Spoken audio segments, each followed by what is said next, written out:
For this price, it needs to be more than nice.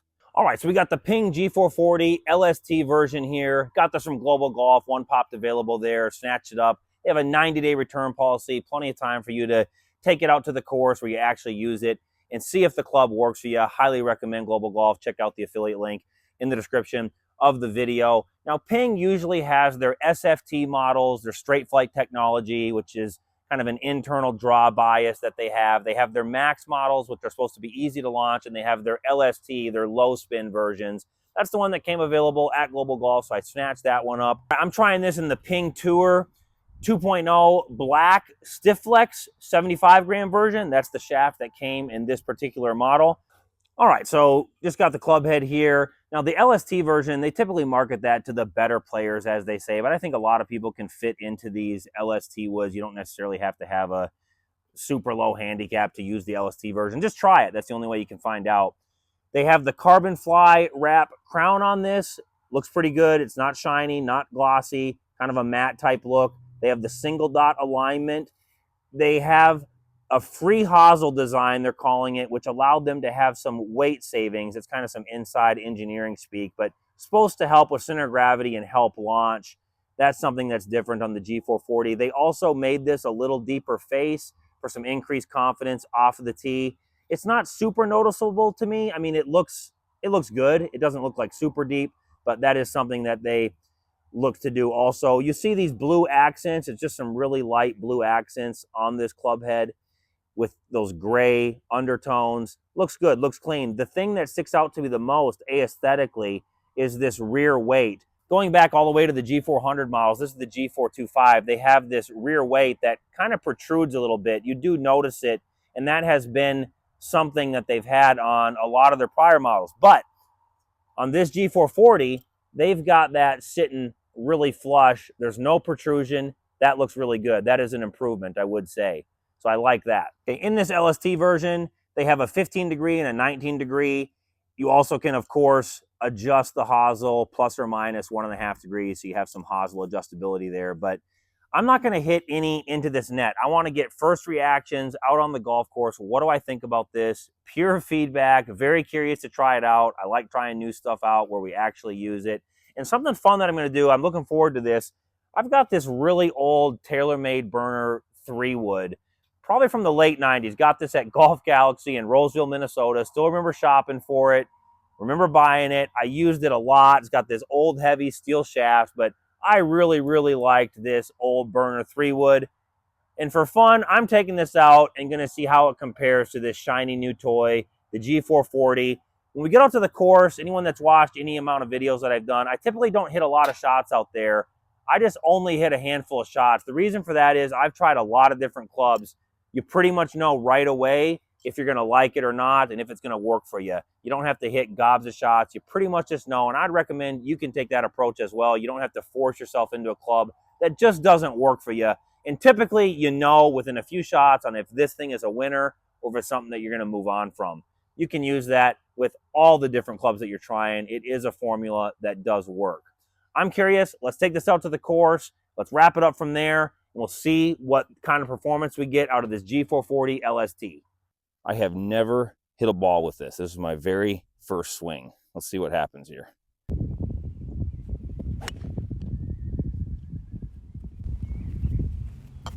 All right, a memorable worm burner for the very first shot. That was funny. But hey, we'll hit a couple more.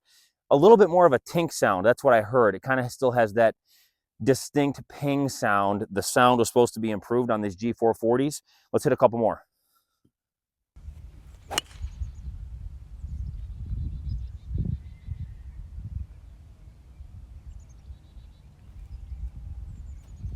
All right, that second one was better struck. That felt really nice. That felt really nice. All right, so pretty good first impression off the tee, other than that humorous worm burner, the very first one. Let's see it performs here off the turf, if we can get this up in the air and elevated. Oh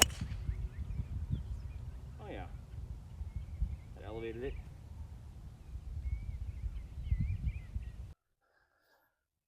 One more off the turf here.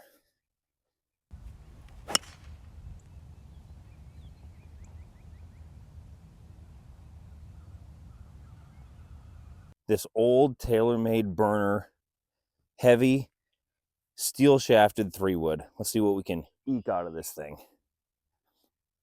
I used to love this club. Use it for everything. Off the tee here. Still has some life. That's right. Not awful. One more here. Off the tee. That brings back fond memories. Little draw, burner 3-wood from Golf Galaxy. We are a long ways from that green. Let's see if the G440 can pop this up there off the dormant Bermuda fairway. Probably about 250 out. Ball flight. All right, got up there a little ways. The old Taylormade Burner. Very fond memories of this club. It still looks really good behind the ball. I like it. It's still just rock solid. I can still get it out there. That's fun. Walking up to the green here, there's a steep hill up to it. I tell you what, I'm impressed by that ancient relic of a 3-wood that I have. That's where that one ended up when I just hit that from back in the fairway. Off to the left there, I'll put an arrow, but that's where that highfalutin G440 ended up. Pretty similar outcomes. Wow, that's interesting. This was a lot of fun testing out this ancient 3-wood versus the shiny new toy, the Ping G440, on the banks of the Brazos River. It's a beautiful day out here at Sugar Tree Golf Club. Honestly, what is my biggest takeaway? It's that nothing massively jumps out at me with this Ping G440 LST. Yes, it's nice, but it's not massively needle moving. If I had to pick two things that stick out, the first thing would be the sound. It is an improved sound. I like the sound better than the G425, the G430, but it still does have somewhat of a distinct Ping sound, I would say. The second thing is it does have solid performance. Off the tee and off the turf, it was very playable. But at what cost? It's so expensive. There is a reality here. What is the biggest takeaway for you? Find golf clubs that you like and stick with them. It is well documented that Jack Nicklaus used the same 3-wood for more than 30 years. You don't always have to get new stuff. Find good values. Don't fall victim to the endless marketing hype where newer is always better and there's getting you to spend more and more every year. Find a good used golf club site like Global Golf that I use where they have a 90-day return policy. You can take them out where you actually use them. See if they really fit your game. And if they do, great, stick with it. But if not, hey, you can send them back and get it your credit. Global Golf gives you a ton of time to evaluate those things. I'd love to hear from you. What 3-wood is in your bag? Maybe you have an ancient relic that you're still using in your fairway wood that you really like, or maybe you have got a new one that you really enjoy hitting and you like it. Would love to hear from you in the comments. And hey, this is just Raw Dandy Golf.